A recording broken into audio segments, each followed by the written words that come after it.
Hello বন্ধুরা, রাধে রাধে। তোমরা কেমন আছো? আমরা খুব ভালো আছি। চলে এলাম তো শুরুতে একটা ভিডিও নিয়ে। তো আজকের ভিডিও হচ্ছে রান্নার একটা ভিডিও। সব আইটেম দেখি তোমরা বুঝতে পারছো। আর নিশ্চিত আমরা জানি যে নিরামিষের দিন সয়াবিন খেতে সবার ভালো লাগে। সয়াবিনটা বলে যে আমরা আগে ছোটোবেলায় বানাতাম মাংস, জানো তো। কিন্তু এইগুলো যে এত বেশি সুন্দর খেতে, আমার সয়াবিন তো খুব প্রিয়। কার কার প্রিয় সেটা কমেন্টে জানিও। আজকে একটা সয়াবিনের রেসিপি শেয়ার করছি, নিরামিষ একটা রেসিপি, যেরকম আমি পারি সেটাই তোমাদের শেয়ার করছি। তো এখানে দেখো, আমি আগে সয়াবিনটাকে ভালো করে নুন দিয়ে সেদ্ধ করে নিয়ে ভালো করে ঠান্ডা জলে ভিজিয়ে আমি একদম ছেঁকে নিয়েছি, যাতে দেখো জল এখনও আছে একটু, যাই হোক একদম জল ছেঁকে নিয়েছি। আর এদিকে আলুটাকেও ভালো করে কিন্তু আমি মানে 90% কুক করে নিয়েছি, ঠিক আছে। আর এইদিকে দেখো, আমি কাস্তুরি মেথি, লঙ্কার গুঁড়ো, নুন, গোটা গরম মশলা, হলুদ, আর এই দেখো ধনে গুঁড়ো, জিরে গুঁড়ো নিয়ে নিয়েছি এখানে মশলার মধ্যে। আর এখানে দেখো টমেটো, আদা, লঙ্কা নিয়ে নিয়েছি। এর মধ্যে কিন্তু আমি এই যে দেখতে পাচ্ছ ধনে গুঁড়ো, জিরে গুঁড়ো, এটা আমি দিয়ে দেবো। দিয়ে এবার এটাকে ভালো করে পেস্ট করে বানিয়ে নেবো। একটা একটুখানি জল দিয়ে ভালো করে একটা পেস্ট করে নিতে হবে। আর এখানে মোটামুটি মশলা নিয়েছি, এখানে শুধু গুঁড়ো গরম মশলাটা নেওয়া হয়নি। তো এই কটা জিনিসই আমার লাগবে, ব্যাস। তো এবার চলো রান্নাটাকে স্টার্ট করা যাক। তার আগে আমি মশলাটাকে ভালো করে পেস্ট করে নিই। এদিকে দেখতেই পাচ্ছ মশলা কিন্তু আমার একটু জল দিয়ে পেস্ট করে নিয়েছি। যতক্ষণ না এটা আদাটা টমেটোটা ভালো করে মিক্সড হয়ে যাচ্ছে, যতক্ষণ পেস্ট না হচ্ছে ততক্ষণ কিন্তু আমি মিক্সি চালিয়েছি, হিমার দুবার করেছি। যাই হোক, এখানে এবার আমি গ্যাসে জ্বালিয়ে নেবো। তাদের করে ডেকচি নিয়ে নিয়েছি। আর এই যে আমার মায়ের পছন্দের খুন্তি, এরকম খুন্তি আমার হেভি লাগে, জানো তো। না তো যাই হোক, আমি গ্যাসটাকে অন করে দিই। তো গ্যাস তো অন করে দিয়েছি, ডেকচিটা একটু গরম হোক। তো তারপরেই কিন্তু আমি হালকা করে সর্ষের তেল দিয়ে দেবো। আমি রান্নাটা করবো আজকে সর্ষের তেলে। আর এই দিকে দেখো, কালকে কিন্তু আমাদের বাড়িতে পুজো আছে বলে দেখো ভোগের সব জিনিস এখানে গোছানো রয়েছে। ওদিকটা সব কিছু দেখতেই পাচ্ছ। কালকে এই ব্লগ নিয়ে কালকে আসবো, তার আগে আজকের যে ব্লগটা করছি সেটাই তোমরা দেখো। তো রেসিপিটা যতক্ষণ গরম হচ্ছে ততক্ষণ আমি ওয়েট করি। এইদিকে দেখো, আমি কিন্তু রেসিপিটা গরম হয়ে গেছে বলে আমি সর্ষের তেল দিয়ে দিয়েছি। এর মধ্যে দুটো জিনিস দেবো, এক হচ্ছে হলুদ, দুই হচ্ছে নুন। নুন দিলে একদম তেল ছিটকায় না, আর হলুদ দিলে রঙটাও চলে আসবে। তো আমি আলাদা করে, আমাকে এই আলুতে আর সয়াবিনের আলাদা করে আমাকে হলুদ নুন মাখাতে হবে না। তো এখানে আমি একটু হলুদ নুন নিয়ে নিচ্ছি, এই যে এই পরিমাণে নুন, আর একটুখানি হলুদ, এই পরিমাণে হলুদ নিয়ে মিশিয়ে নিলে দেখা হাতের অবস্থা। তো হালকা করে একটু নেড়ে নিই। এটা আমি বেসিক্যালি ইউটিউব থেকে শিখেছি। তো আমার ইউটিউবে অনেকজনের রান্নাও খুব ভালো লাগে, তো তার কাছে সবসময় রান্নাগুলো দেখি, আর এইগুলোই সব তোমাদের মধ্যে আর একটু শেয়ার করে দেওয়ার চেষ্টা করি। তো এইদিকে দেখতে পাচ্ছ আমার হলুদ নুনটা দিয়ে দিয়েছি। এবার একটা আলু দিয়ে দেখি একটু গরম হয়েছে নাকি। না, একটু গরম হবে নাকি, না দিয়ে দিই।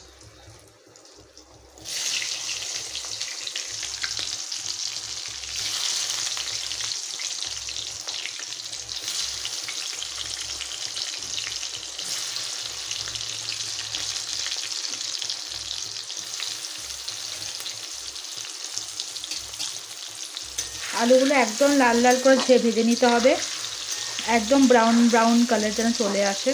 আর এটা তো 90% কুক হয়েই আছে, তাহলে বেশিক্ষণ রাখতেও হবে না, হালকা করে শুধু সেদ্ধ করে মানে ভেজে নিলেই হয়ে যাবে। তো চলো এটাকে ভালো করে আগে ভেজে নেওয়া যাক। আর এইদিকে দেখতেই পাচ্ছ ভাজা চলছেই। আর আমার তো সর্ষে তেলের গন্ধে ওয়াও ওয়াও লাগছে, একটু ঝাঁঝ ঝাঁঝ বেরোচ্ছে। আর সর্ষে তেলে রান্না খেতে তো খুব ভালো লাগে, মা বলে বেসিক্যালি। যদি এটা কাঠের জালে সর্ষে তেলে রান্না দিয়ে মাংস রান্না হয় তো যা লাগে না কি বলবো। তো চলো এটা ভাজা হোক, তারপর তোমাদেরকে দেখাচ্ছি। দেখতেই পাচ্ছ আমার আলুটা ভাজা হয়ে গেছে। এবার কিন্তু আমি প্লেটে নামিয়ে নেব। এবার দেখতেই পাচ্ছ আলুটা কিন্তু আমার ভাজা হয়ে গেছে, এবং তুলেও নিয়েছি। এবার আমি এই সয়াবিনগুলো এই তেলেই কিন্তু ভেজে নেব। তো সয়াবিনগুলো এর মধ্যে দিয়ে দিচ্ছি। তো সয়াবিনগুলো ভালো করে লাল লাল করে ভেজে নেব। আর এর মধ্যে তো জানোই হলুদ নুন সবই দেওয়া আছে। তো ভালো করে ভেজে নেওয়া যাক।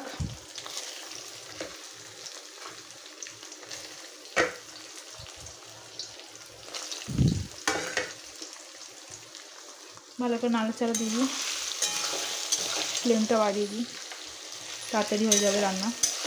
আমার বাবা এসে হয়ে যাবে যে আমি রান্না করছি নিয়ে, তারপর বাবা বলবে হ্যাঁ আর গেলা যাবে, তো এরকম ব্যাপার হয়ে যায় বাবার। কিন্তু বাবা খেয়ে নেয়, কিন্তু বাবা খুব ভালোবাসে জানো তো রান্না করলে। তো বাবা যদি এই ভিডিওটা দেখে, বাবা বলবে, বাবা ভাববে যে হ্যাঁ আমার প্রশংসা করছে, কি ভালো আমার বাবা সত্যিই খুব ভালো। আমার বাবা আমার রান্না যাই করি না কেন তাই খেয়ে নেবে। ছোটোবেলায় জানো তো আমি যে টক দই ফক দই হ্যান ত্যান দিয়ে রান্না কী সব উল্টোপাল্টা বানাতাম ভাই আর মিলে, কিন্তু আমার বাবা কেউ না খাক আমার বাবা কিন্তু ঠিক খেয়ে নিত, নাক সিটকাক বা যাই করুক। তো যাই হোক, কিন্তু আজকে রান্না করছি তো বাবা অত নিরামিষ পছন্দ করে না, কিন্তু আমি করলে বাবা না করবে না। তো চলো আগে রান্নাটা তাদের করে সয়াবিনটা ভালো করে ভেজে নেওয়া যাক। তো করি। তো এইদিকে দেখো সয়াবিনটা কিন্তু হালকা ভেজে নিয়েছি, এবার কিন্তু আমি প্লেটে তুলে নেবো। তো একদম তেলটা টেনে নিয়েছিল সয়াবিন, তো এই দেখো সয়াবিন ভাজা করে তুলে নিয়েছি। তো এদিকে তেল দিয়ে দিয়েছি, আর এটা তুলতে গিয়ে আমার আঙুলটাও লেগে গেলো, জ্বালা করছে জানি না। যাই হোক, এর মধ্যে এবার দিয়ে দেবো কী দেখো। দিয়ে দেবো হচ্ছে গোটা গরম মশলা, যার মধ্যে হচ্ছে দারচিনি, লবঙ্গ আর এলাচ দিয়ে দিচ্ছি। এবার এটা ভালো করে হোক। আঙুলটা কি জ্বালা করছে গো। এরপর কিন্তু আমি যে মশলাটা পেস্ট করেছি, এবার সেই মশলাটা আমি এর মধ্যে দিয়ে দেবো। দেখতে পাচ্ছ মশলাটা এই যে তৈরি করেছিলাম, এই মশলাটা এর মধ্যে দিয়ে দিচ্ছি। আমি তো দৌড়ে চলে এলাম। যাই হোক, এটা আরেকবার ধুয়ে দিয়ে দেবো। তো এর মধ্যে দেখো আমি কিন্তু হলুদটা, নুনটা আর লঙ্কার গুঁড়োটা দিয়ে দিয়েছি। তো এটার মধ্যে একটুখানি মিক্সড করে নিচ্ছি। তো এর মধ্যে একটুখানি আমি চিনি দেবো, কারণ আমি সব রান্নায় একটু চিনি খেতে খুব ভালোবাসি। যাই হোক, সবাই বলে নাকি ঘটিরা মিষ্টি খায় আর বাঙালিরা ঝাল ঝাল খায়, কিন্তু আমার এমনিতেও বেসিক্যালি মিষ্টি দিতে ভালো লাগে, এটা মায়ের কাছে শেখা। সব রান্নায় মিষ্টি দিলে নাকি খুব ভালো টেস্ট হয়। তো একটুখানি চিনি দিয়ে দেবো অল্প পরিমাণে। তো এই দেখো আমি চিনি দিয়ে দিলাম। কি এদিকে ঠামি বললো যে ভাতটা বসাতে, ভাতটা বসিয়ে দিয়েছি আর এর মধ্যে চিনিটা দিয়ে দিয়েছি। এবার ভালো করে এটা মানে একটুখানি কষে যাক, তারপরে এর মধ্যে আমি আলু সয়াবিন সব দিয়ে দেবো। একটু ভালো করে কষে যাক, যখন দিকটা তেল ছেড়ে দেবে, একটু লাল লাল ভাব বসে যাবে, তখন দেবো। আর আমার মনে হচ্ছে একটু হলুদটা বেশি হয়ে গেছে, কি জানে কী রান্না হবে করছি আমি নিজেই জানি না। তো এর মধ্যে আমি একটু টমেটো সস অ্যাড করছি, এটা কষানোর সময় একটুখানি টমেটো সস দিয়ে দিচ্ছি, বেশি না পড়ে যায়। আমার হাতটা একটু তো বেশি, ব্যাস বেশি টক হয়ে যাবে। আমি তো কালারটা নিয়ে চিন্তায় ছিলাম, তো টমেটো সস, লঙ্কা গুঁড়ো সব একটুখানি লঙ্কা গুঁড়ো অ্যাড করেছি লাস্টে একটু পরে। তো এবার সব ভালো করে একটুখানি ভালো করে ফুটুক, কষুক, তারপর আমি বাকি সব অ্যাড করবো, দেখাবো তোমাদেরকে কী কী দেবো এরপরে। কালারটা কিন্তু খুব মিষ্টি এসেছে, আমার তো খুব পছন্দ হয়েছে বলো। এর মধ্যে এবার আমি মানে সয়াবিনটা দিয়ে দেবো। তো সয়াবিনটা দিয়ে তারপর একটু কষাবো। তো এর মধ্যে আমি সয়াবিনটা দিয়ে দিয়েছি, এবার একটু ভালো করে মিক্সড করে নিই সয়াবিনটার সাথে মশলাটা। তারপর একটু মানে একদম সিমে দিয়ে দিয়েছিলাম, এটা বাড়িয়ে দিলাম। এবার একটুখানি সয়াবিন দিয়ে মশলা দিয়ে ভালো করে একটু কষিয়ে নেবো। আলুটাও দিয়ে দেবো, আলুটাও দিয়ে দিচ্ছি। তো এবার সব কিছু দিয়ে ভালো করে নেড়ে নিই। আমার তো প্রথমবার সবই রান্না করেছি আমি, ফুলকপি আলু করেছি, মাংস করেছি, মাছ করেছি, লুচি করেছি, কিন্তু সয়াবিন কোনোদিন করিনি। কিন্তু সয়াবিন আমার খুব প্রিয় খাবার, আমার নিরামিষটা খুব ভালো লাগে। তো নিরামিষের মধ্যে সয়াবিন দেবে বেসিক্যালি সবারই প্রিয় হয়।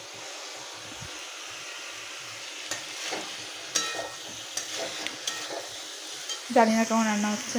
ঠামিকে দিলাম, তো ঠামি বলে একটু ঝাল হয়েছে, তবে এর মধ্যে একটু চিনি দিচ্ছি, এই যে এই পরিমাণে চিনি, আমি আগেও চিনি অ্যাড করেছি। তো অল্প একটু চিনি দিয়ে এবার মিক্সড করে নিই। এর মধ্যে কষানো হয়ে গেছে, এবার আমি এর মধ্যে জল দিয়ে দেবো, এই যে বোতল। এদিকে জল অ্যাড করে দিয়েছি আর মিক্সডও করে দিয়েছি ভালো করে। জানি না কী রান্না হয়েছে, চলো মাকে এক বাটি দিয়ে এলাম কষিয়েছি বলে। তো এটা দেখি কেমন হয়েছে, দেখি মাকে জিজ্ঞেস করি গা। তো এটা ততক্ষণ ফুটুক, আমি কিন্তু হাই লেভেলে গেছি, এটা মানে এখন সিটি মারবে কি জানে। চলো একটু দেখে আসি। ও মা কেমন হয়েছে? হ্যাঁ, তো যাই হোক মা বলে একটু কষাতে হতো, কিন্তু যাই হোক কিছু তো আর করার নেই, জল দিয়ে দিয়েছি। তো তো ভালো করে নেড়ে নিই, এইভাবে একটু করে সেদ্ধ দিয়ে দিই।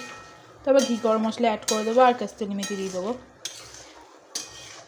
তো ফুটুক ভালো করে, জলটা একটু টেনে যাক, কারণ এত জল দিয়ে কে খাবে, আর একটু জলটা টেনে যাক। তো এই দিকে দেখতেই পাচ্ছ আমি কিন্তু গ্যাস বন্ধ করে দিয়েছি। আর এর মধ্যে আমি কী কী অ্যাড করবো সেটা দেখাচ্ছি, দাঁড়াও। এই যে কাস্তুরি মেথিটাকে দিয়ে দেবো, তারপর দেবো হচ্ছে এই গরম মশলা, এইদিকে কিন্তু আমি কস্তুরি মেথিটা আর গরম মশলাটা দিয়ে দিয়েছি। আর এদিকে দেখো এতটা ঘি এনেছিল ঠাম্মি সেই তারকেশ্বর থেকে, তা অনেকটা খালি হয়ে গেছে, তো কিছুটা ঘি নিচ্ছি, এতটা অনেকটা, তো ঘি নিচ্ছি, ওই ঘিটা দিয়ে দেবো।